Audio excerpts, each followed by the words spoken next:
What is this? So, unless you live under a rock, you are probably aware of the reality that right now in the United States, things are getting more repressive. The state is becoming bolder. People are being taken off the street. Not just undocumented people anymore, which was already bad enough, but people with green cards, et cetera, and so forth. And what's been happening more recently is even people who were born in the United States with a passport are coming into the U.S. from vacation or travel, and they are being stopped, sometimes randomly, sometimes not randomly, and being questioned about their political affiliations, political leanings, things of that nature. So yesterday, I got a text message from my friend, Hasan Piker, who, if you know who he is a very prominent left-wing voice. He's one of the largest streamers on Twitch and certainly the largest left-wing streamer. And he was stopped coming in from France. He was coming into Chicago, and they stopped him for a period of time and questioned him, and ultimately he was fine. But he texted me as he was basically being pulled aside to let me know that that was happening, because I am his lawyer friend. And we did have a conversation after this about maybe in the future some things that will be done differently. But this should worry all of us a lot, because Hasan Piker is a very prominent left-wing voice. He is well known. He has a large following on the internet, and he is a rich person. So he's a person with reach and influence, and even though he was only briefly stopped for a period of time when he was coming back in the United States, the fact was they flagged him. They were specifically... No, Lolo didn't scold me. He did not. I explained to him exactly why I did what I did as well in that conversation. Like, I literally told him, just as I told you, what the purpose of it was. Looking for him and asking him specific questions about his activities as a political actor in the United States. They're asking him about political opinions. You have no idea how what you said could be used against you later. It's not about your example, but they're making you into an example. They're clearly looking for a reason to somehow charge you with material support for terrorism. I know, but you do realize that the things that I said in that room are, one, still protected speech, and two, there's nothing I can do if the fucking federal government wants to make an example out of me, you dumb fuck. What is wrong with you? I know. That's kind of the main point of contention here, don't you think? What the fuck are you saying?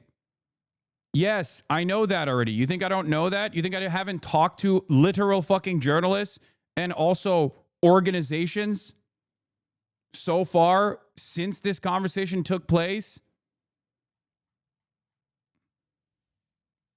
I like that. I like that chatters in here are like, dude, you shouldn't have done that. It's like, even if I did, and they use what I said in that interview against me, that's still a precedent-setting court case. You understand? I'm taking that risk knowing full well what the risks associated with it are. And I'm also telling you not to do that. But I also will not be intimidated. Like that was my point. I like that because of the parasocial nature of Twitch streaming, you could have a fucking fascist government unironically apprehend and detain political dissidents, and chatters in the chat will still be like, well, you should have conducted yourself better. Like, shut up. I know what I'm doing.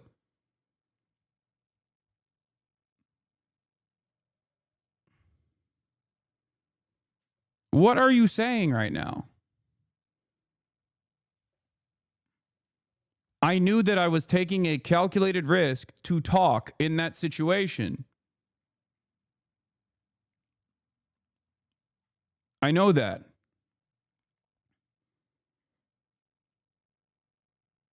God damn.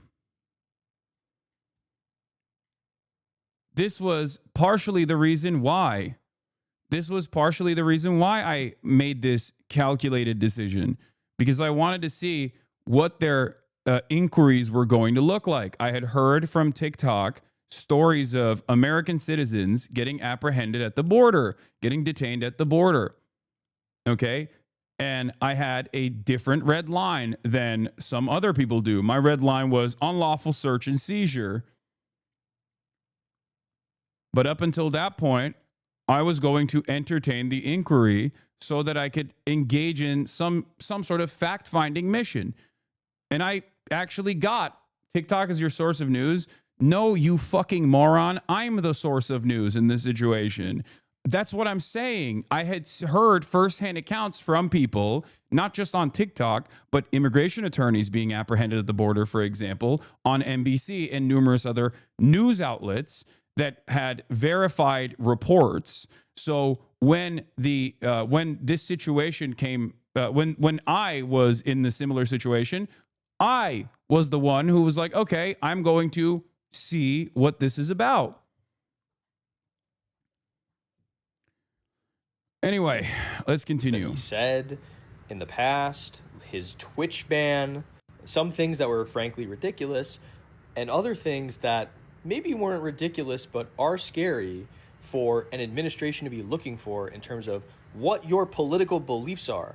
Your political beliefs shouldn't matter in terms of you being a United States citizen and you making transit in and out of the United States. Coming from France, mind you, like, not coming from somewhere where things are unstable on the ground, or there are actors that the United States considers to be dangerous, just like coming from a trip to France. How can you trust things that happen to you? Are an anecdotal experience unreliable? Yes. So, I've said this before. You need to be aware. Like, this is the reality right now.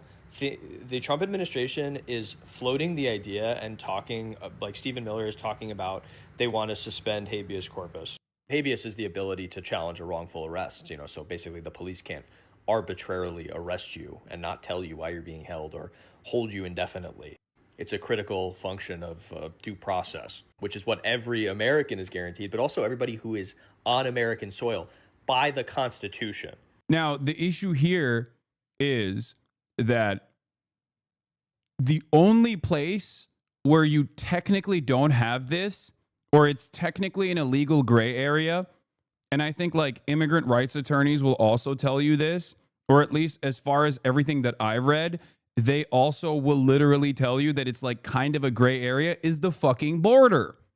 Okay? That's it.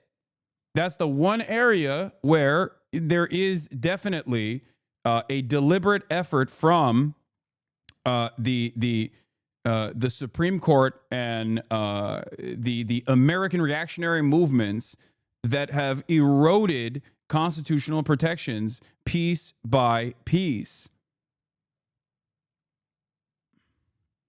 You're more useful to the movement free and doing this work than in a cell somewhere, bro. We don't have to give them a sacrificial lamb to know it's fascism. I also disagree with you on this. Then why don't I just leave the United States of America and escape and like keep streaming from a different country? This is something that a lot of people are suggesting in a very parasocial way as well. And it's like, no, there are going to be moments where I am presented with a threatening situation, and I think that it is appropriate for me to at least have some fucking skin in the game.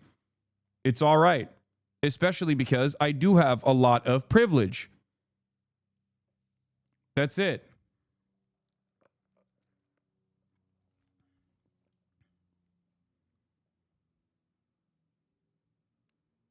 That's it. And yes, I will continue to travel internationally, and I will continue to talk about these things, and I'll continue to report on things that happen to me as well. As I've said over and over again, I am not a journalist. I'm a political commentator. I'm not an activist. I'm a political commentator. I'm an entertainer. But there are unique moments in my career where I do engage in some journalism, where I make some news, right?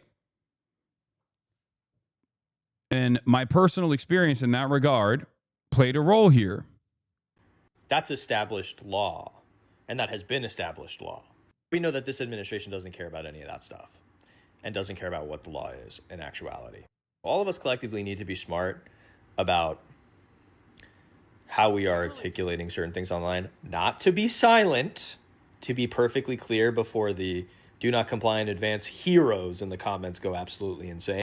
And really, wow, you are such heroes down there. I'm saying let's maybe try not to get black bagged and thrown in federal prison, because actually you're not helpful to anybody if you're there.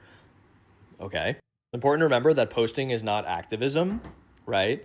So you have to be smart about what you're doing, how you're doing it, and you have to protect yourself and your communities. You also need to put pressure on your elected officials to actually stand up about these things.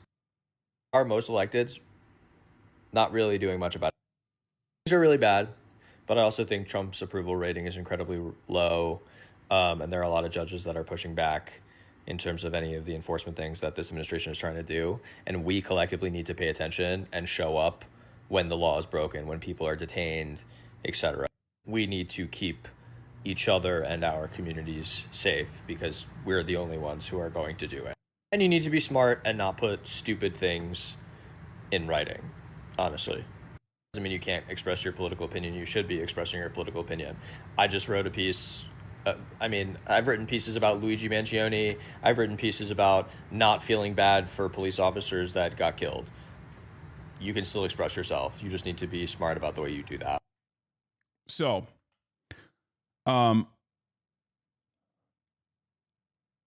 there is, there's a lot of commentary, a lot of back and forth happening on this stuff, and there's been a lot of news coverage on it as well. And virtually every single outlet has reached out at this point to get a to get my insight into what took place. I have, with the limited amount I have, with the limited amount of spare time that I have, I tried to use that to the best of my ability and respond to questions and things like that. But overall, there was, of course, a lot of support from liberals who were terrified of the things that are unfolding. A lot of articles were written about it from virtually every single major news article, major news publication wrote about it. Here's the New York Times. On Hasan Piker, popular left-wing streamer, says he was detained at airport. Mr. Piker said he was questioned for 2 hours on topics including the war in Gaza and President Trump. Popular Turkish-American online streamer said he was stopped and questioned for hours about his political beliefs by U.S. Customs and Border Protection after flying back in the United States from overseas on Sunday. Mr. Piker, 33, said in a live broadcast on Monday that he was asked about his job, his beliefs on Gaza and the President Trump, and other topics he discussed on his live stream while being held for 2 hours at an airport in Chicago. Mr. Piker, who was born in the United States, said he was passing through global entry and a U.S. Customs and Border Protection program that eases security checks for travelers deemed to be low risk when an agent asked him to step aside. According to Piker, a U.S. Immigration Customs Enforcement agent led him to an area he described as a detention center where he was taken into a room for questioning. It's very obvious they knew who I was, Mr. Piker said, using an expletive. He has about 4.5 million followers combined on YouTube, Twitch, Tricia McLaughlin, a spokesman for the Department of Homeland Security, said in a statement on social media that Mr. Piker's claims that his political beliefs triggered the inspection are baseless. Upon entering the country, this individual was referred for further inspection, a routine lawful process that occurs daily and can apply for any traveler, she said. Once his inspection was complete, he was promptly released. Now, I found this to be a very funny response, and the reason why I think it's really funny is because, and I tweeted about this already last night.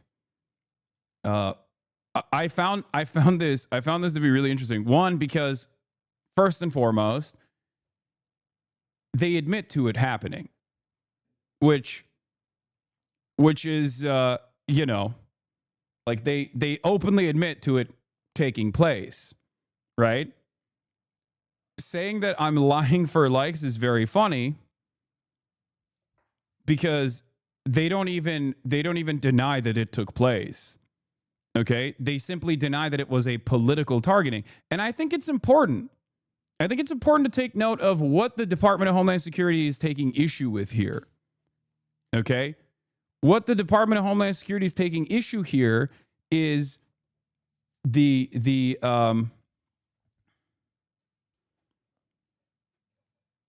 the Department of Homeland Security is taking issue with here is political beliefs being triggered for the inspection. Now, I think that's important to take note of. because it shows you what the admin is worried about. Okay? Because if they were not worried about anything, they would have just been like, yeah, he's a fucking, he is a figure of notoriety that we pulled a red flag on. Because they openly admit that the detention happened. They openly admit that the investigation took place, right? But they're worried about the backlash that they might receive, given that this is perceived as a political targeting. Okay? To which I responded with, by the way, in the NBC article, what part of a lawful routine inspection requires the DHS to question me about my political views, my opinions on Donald Trump, or my stance on Israel and Palestine?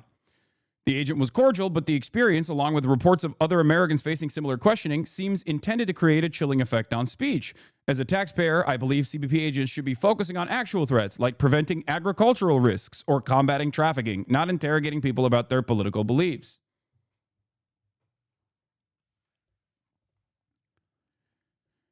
So, as I said, the DHS response is so funny because they're not even disputing that it happened. They're omitting the insane questions that were asked and instead claiming that I wasn't targeted for my political beliefs. Why'd y'all ask me about Trump, Israel, Houthis, Hamas, and my Twitch bans then?